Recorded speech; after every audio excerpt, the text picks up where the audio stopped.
recapping the Mountain West Week 13 football games.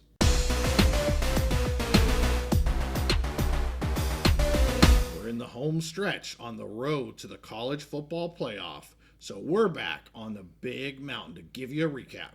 Hey, welcome back to the Mountain. I'm JY. This is my good friend Steve, and we're going to talk about the Mountain West in Week 13. Steve, I'm going to go through these chronologically. So we're going to start with Friday night's game, UNLV versus San Jose State, the rainy Spartan Stadium over there. My goodness, it was really raining. I think it stopped a little bit, but it was raining pretty hard pretty much the entire game, and it had a dramatic effect on this game. I actually tweeted out that, man, if this rain's going to continue through the whole game, massive advantage to UNLV because of their running game and because San Jose State relies so much on their passing game, and that's exactly what happened. So UNLV wins this game 27-16. They do cover the spread here in this. Again, running game all towards the Rebels here. Very limited running game that we've seen over the course really of almost the entire season from the Spartans. Jaden Jet Thomas here, just kind of, he's been great all season, but this was really his game to shine. 26 carries, 135 yards, and a touchdown. Hajmalik Williams here, 11 of 20, 131 yards, a touchdown and an interception. Not great numbers, 11 of 20, 131, but in the rain, they'll take 11 out of 20 for 131 yards. Because Eget, the other side, remember the Nash and Gash, he only throws 4 completion on 22 tries for 81 yards and a touchdown. Your man, Nick Nash, 1 reception for 9 yards, and that's the story of the game. Just no passing game, mainly because of the weather, but obviously UNLV's defense plays into that as well, but the weather certainly helped the defense with that passing game. Here in terms of total yards, 388 to 114. I mean, San Jose State's offense, come the second half, it was non-existent. They really didn't have much offense at all. They couldn't get first downs. They couldn't get yards. Just the second half was really rough because they were winning 16-10 at the half. So the Spartans did well early in this game. But, man, as we've seen over and over again, coming into the second half, UNLV takes over, especially on the defensive side. And that's exactly what happened again.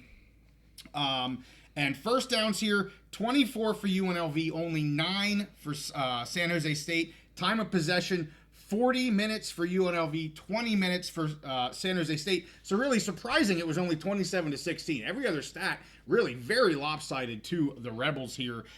So they win, and we're going to get to the Colorado State game. Everybody knows what happens with Colorado State and Fresno State. Of course, Fresno beating Colorado State. So UNLV now in the driver's seat. This was the big weekend for them. They needed to beat a very tough San Jose State team, and they needed help from Fresno State, which they got, and they potentially here will be in the Mountain West Championship game with a rematch that they've wanted against Boise State, and we're going to talk about Boise State in here in a minute too. So were you able to watch this game Friday night? I saw maybe about half the game. Okay.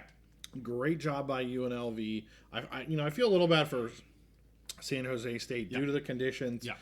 I still Nash, great wide receiver. I want to see him still in the mention for all those awards and things like that. But just not their night. The combination, like you said, the weather and UNLV defense in the second half. Yeah. And I'll just say, great. I mean, UNLV had an opportunity. We talked about this in our Big Ten recap. There's a lot of teams that have been talking. But this week was a time to put up or shut up. Yep. You have a chance to play it off on the field. You win the game. You move forward. UNLV wins the game, and they put themselves now in a driver's seat to make it to the Mountain West Championship game. And I saw today the rankings came out. I think they're 21st in the AP poll. Yep. We'll see where they are in the college football playoff. But, I think, to me, they are not eliminated from college football playoff consideration. I think with a win over Boise in the Mountain West, if they can win out, including in the Mountain West Championship over Boise, they're right back in it, as maybe one of the favorites for that G6, G7, whatever college football playoff spots. Yeah, I'm glad you mentioned that, 21st in AP. And I saw some people say that, and I'll go back. I'll cry over spilt milk here a little bit, because that Syracuse game, there was some questionable officiating from those ACC referees. Yep. And I'll tell you what, if they win that game, they're probably sitting around 15th, I'm thinking. I think Alabama's maybe right there around 13, 14. I don't think they go above them, but I'll bet you they're 15th in the AP poll with a win against Syracuse. And they're probably knocking on a CFP door, which would be 2 Mountain West teams knocking on that door. So anyway, that's, again, cry over spilt milk. Yeah. It is what it is. But, I said they should be rooting for Syracuse is having a good season. Absolutely. And they are. I think are they 7-3 or 8-3? They won another game. They won another game. So, you want them to win as much as you can because it helps your record. But anyway, strength of schedule anyway. Yeah. So real quick, I want to talk about San Diego State versus Utah State. So 20-41, Utah State just runs all over San Diego State. It didn't start that way. No. San Diego State looked really good. At one point here in the first half, they were up 13-0, kind of getting late in the second quarter. Mm-hmm. Really kind of controlled it. Their defense, as I said in our picks episode, I thought San Diego State's defense could control Utah State, and they really did here in the first half. The big thing that changed, and I still wonder what this Aggies team would have been like with Bryson Barnes under center for the whole season. I know Petrus can throw the ball, but Bryson Barnes is the dual threat guy. You saw what he can do with his legs. This game changed when he became the quarterback. This boy ends 13 of 15 for 139 yards and 3 touchdowns in the air.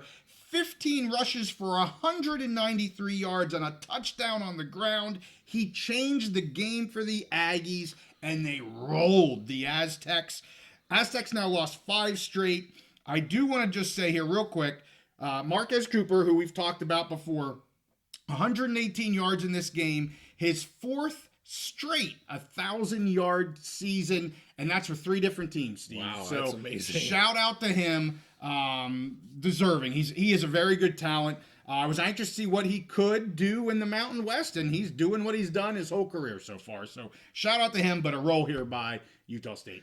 I think it goes all the way back before the coaching change where Utah State was kind of collecting quarterbacks. Yes. And who were they going to, who was going to be the starter? Who was going to be that guy? Yeah. When you got 5, people always say, when you got 2 quarterbacks, you don't have one. Well, when you got 5, right. You don't have one. But it feels like they finally maybe have somebody. And like you said, maybe they should have been starting him.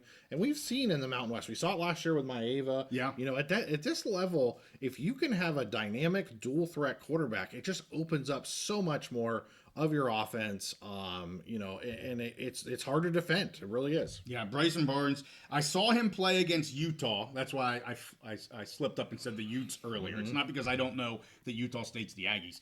But I saw him. He actually came in and played against Utah, the Utes, and looked really good. Now, they lost that game. It kind of got away from them a little bit at the end. But he was able to move the ball against the Utes. Solid defense. I'm anxious to see what this kid might have here moving forward. He's fun to watch, I'll tell you that much.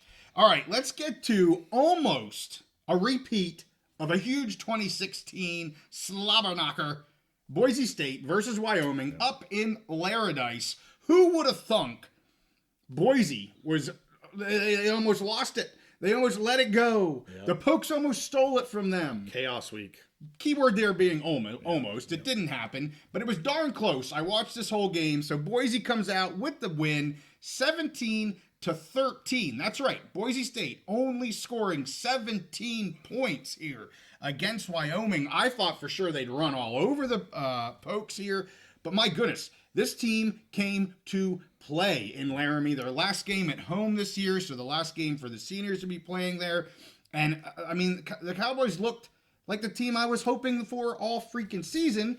I will say, I almost feel like Boise maybe, at least in the first half, they thought this was going to be a walk in the park and they would be able to run all over the Pokes. And then it didn't happen, and they really struggled to get things going. And then Genty goes out injured, and then you go, is this happening right now? I actually put on X, like, is this really going to be a potential repeat of 2016? When I think at that point, Boise was ranked 13th, and they were 12th coming into this game. But no, it was not to be. And, say it was the game-changing part of this or not, I don't know. Anderson, the new starting quarterback for the Cowboys, he did not come back out of the locker room at halftime because he entered concussion protocol. They tried to find some things with him. There wasn't anything that was like overly crazy where he hit his head, but it was probably one of those things. He just got dinged up. He didn't realize it right at the time. When he sits down, he's like, hey, I'm seeing lights that aren't really supposed to be here right now. Safety matters. Absolutely. So he had to enter concussion protocol. So Svoboda, who had started the first, I believe, 7 or 8 games for the Cowboys, had to come in. He did throw an awesome bomb for the Cowboys to go up here, 13-10. But he's just not the talent. He just doesn't have. I won't say he's not the talent. He certainly just isn't ready for the stage as Anderson is right now. So that really, really hurt the Cowboys. But then they're in the second half. Genty goes down as well. He went into the tent. He came back out. Didn't look like they really taped anything up. I think it looked like it was lower leg, maybe ankle or foot or something like that. And it was funny because Robert Turbin on the guy that was the color guy, said, hey, if the Cowboys score here, Genty's going to be coming back out. And sure enough, he did. And I just have to say here, we've been beating the drum for Genty for Heisman. That drive where he came back into the game, they gave it to him. He had two or three chunked runs, 20, 25 yards, boom. They go right down the field. He gets him to the 1-yard line. They pull him out. Dubar comes in for the touchdown. But, I mean, that's a Heisman winning drive. They give it to their guy. Mm-hmm. He does what he has to do. Yep. They get the touchdown to win the game. It wasn't the final seconds, but it was the game-winning score. I mean, I'm just sitting here going, that's your Heisman winner. I mean, I don't know how. If anybody wonders, you look at the stats, you look at that drive, it is what it is. He finishes 19 carries for 169 yards and 1 TD. So, the TD, the 169 for him isn't astonishing. But you show somebody that drive, and to me, that's your Heisman winner. Very similar to what he did against UNLV. Yeah. Where he went out of the game, he got injured, he came back in, and I don't think that they win that game against UNLV early in the season if he doesn't come back in that game. True. He is their most important. To me, he's the best player in the country. He's the most important player for the success of his team. So, it is what it is at this point. I would just say Madsen looked out of sorts. I mean, you look at his number, it's not bad. 14 of 26. Okay, you'd like that to be a little bit higher. 167 yards. No touchdowns. He was missing a couple guys. Not bad, but, he seems to be a little up and down. There were a couple weeks ago where, he said he didn't have a good game. I didn't see what he had to say about this game. I'm sure he would be like, yeah, I'd like a couple of them back. I'm not concerned with him. He still absolutely gives the Broncos the best chance to win every game he's in. But he looked a little off to me. That's just my opinion. And he's had a few games like that this year, which I think is what kind of causes the rumblings from the fans sometimes. And then he comes back, has a really good game. They get a win, and they keep the formula has stayed the same, and they keep winning. Yep. So let's get to the one that I talked about earlier, Fresno State versus Colorado State. This is the one all Rebels fans were looking at after they got the win on Friday. They were hoping, they were praying, they were wanting the Bulldogs to be able to beat the Colorado State Rams. And man, first half, they were all over Colorado State. I mean, Mikey Keene looked fantastic. This game was 28-7 at the half. The Bulldogs look like the Bulldogs team that we expected to see all year. They were able to hold back the Rams offense. The passing attack was great. They had their freshman running back Donaldson, who went off on this game. 13 carries for 150 yards and a touchdown. So, Sherrod has been, off on the men, not playing here for many, many weeks. Gilliam didn't play very much. They gave the ball to this freshman, and he made some fireworks happen. Keene ends up 20 of 28, 181 yards, 2 touchdowns. But the Rams did try to come back here in the second half. And, they did something they haven't really had to do all season. Put the ball in Fowler Nicolasi's hands. Throw the ball. He ends up 23 of 45, 283 yards and a touchdown, which is good numbers, but that has not been their recipe for success this year. It's been rely on the running game. Well, Fresno took that big early lead, and they couldn't do that at that point, so they had to throw the ball a lot more. Of course, they're without their star receiver who left Horton about four weeks ago when he got injured, so that really, really hurt the Rams. But here we go. We got CSU getting Utah State this week. Fresno's going to be getting UCLA this week. So interesting that they get that last out of conference against a Big Ten game here for the Bulldogs. And UNLV now draws Nevada. So I'll get to Nevada here against Air Force in a minute, but it's sitting pretty good for the Rebels. They win and they're in type of deal. And props to the Fresno. I said in our picks episode, they're just unreliable. Well, this is the team that I would love to rely on, and they just don't show up all the time. And it's funny. So coming into this season, like you said, this is the Fresno State team, the Bulldogs team we expected all season. They didn't show up for big parts of this season. Yes. This year we both agreed Boise was the top of the class, and we had some disagreement. You were on UNLV from the beginning. I thought Fresno would be that team between their schedule and the talent on the roster that would be the team that would end up being in the Mountain West Championship game with them. Well, Fresno kind of comes, obviously it didn't turn out that way for them this year, but they played spoiler and helped UNLV quite a bit here. And so that might be the game where they come out, they get that big lead against Colorado State. That might be the game that puts UNLV in the Mountain West Championship where they can avenge their loss, be Mountain West champions, and maybe get into the playoff.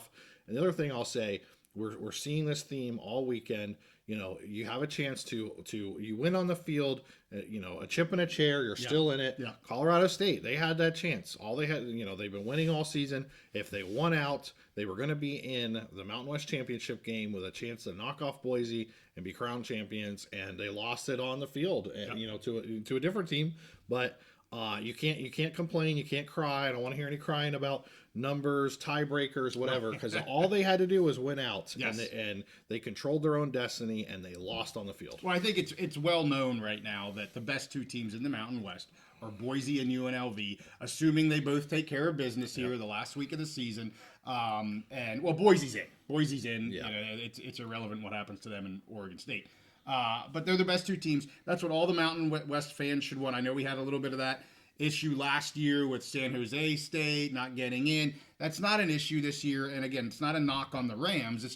It's clear who the top two teams are. Thankfully, we get to see those top two teams, and it should be a hell of a game here in about a week and a half. I'm excited. So, all right, let's talk the last game real quick. Air Force continuing their winning ways all of a sudden, beating Nevada in Nevada 22-19. Nevada was up 12-7 after 3 quarters. So again, just a team in Air Force where you're like, oh, they're losing 12-7. They're probably not going to win this game because they don't have much offense. Wrong. They scored 2 touchdowns in the 4th quarter.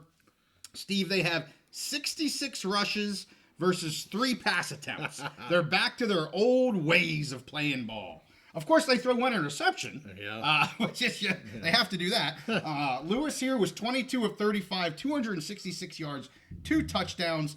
But just not enough. I mean, Air Force figuring things out late in the season. Again, they've won 3 in a row. Nevada here has lost 5 in a row. As I said, Nevada's playing UNLV for the Fremont Cannon. I read today, apparently, Steve, the Fremont Cannon is the heaviest and most expensive rivalry trophy. Wow. Apparently. That's what awesome. Well, yes, that's what they say. And then Air Force plays the struggling San Diego State Aztecs. If I'm the Aztecs, I'm not a fan of playing Air Force right now because Air Force is playing pretty good. San Diego State's on a massive slide. And if San Diego State loses that game, Steve, they end the season here at 3-9, which is pretty damn close to what I said they were going to do. I was going to say, that's pretty much what we predicted. Rebuilding season for them. And guess what I don't have to do? What's that? There will be no sock eating for JY because San Diego State did what I said they were going to do. I just want to be clear. Yes. I don't have to eat a sock. Yes. Okay. Or drink a beer through a sock. That's right. Any of that crap. Socks are staying on my feet. Yes. Okay. So I just want to point out with Air Force, it's so strange. Last year, I think they started 7-0 on a season and then just kind of fell apart. This year, they start so bad, looking at like the worst team in the Mountain West, maybe one of the worst teams in FBS, and now they're kind of finishing the season pretty strong. It's too bad they couldn't combine the first half of last season with the second half of this season. Well, it's another one of those things. How many times have I talked about quarterback changes being a difference? They've changed quarterbacks. And Hayes, I said last week the kid was 5 for 5. Well, he went back to more Air Force-like numbers, 0 for 3 here with a pick. But still, it's changing that quarterback. And they've tried several guys. It wasn't just 1 or 2. Right. They've gone through 3 or I think 3 different guys. Now, with Hayes, they're starting to win games. So you go back and you kind of say, oh, well, what if, we're doing a what ifs now. All fan bases here, unless you're the national champion, they're going to go back and do the what if game. But Air Force has a good what if here with the quarterback because, things are happening right now for them. And it goes to show you the trends that we keep on seeing at college football, especially at this level in college football. Quarterback and coach, so important. It's like the two, the 2 pillars here of a successful team. For sure. Hey, with that, we want to make sure everybody knows we're doing our live picks episode this Wednesday, the day before Thanksgiving. We're going to have a lot of fun. We're going to do our picks for the Mountain West, for the Big Ten, and then we're going to talk college football playoff. Of course, we'll know where the rankings are. They come out on Tuesday. We'll be able to talk about that. I know Steve has some things that he wants to talk about. We'd love to have you here. Nobody's going to work the next day, so join us on the Big Mountain Wednesday night, 8:30 Eastern, 5:30 Pacific. We'll see you guys next time on the Big Mountain. Genty for Heisman.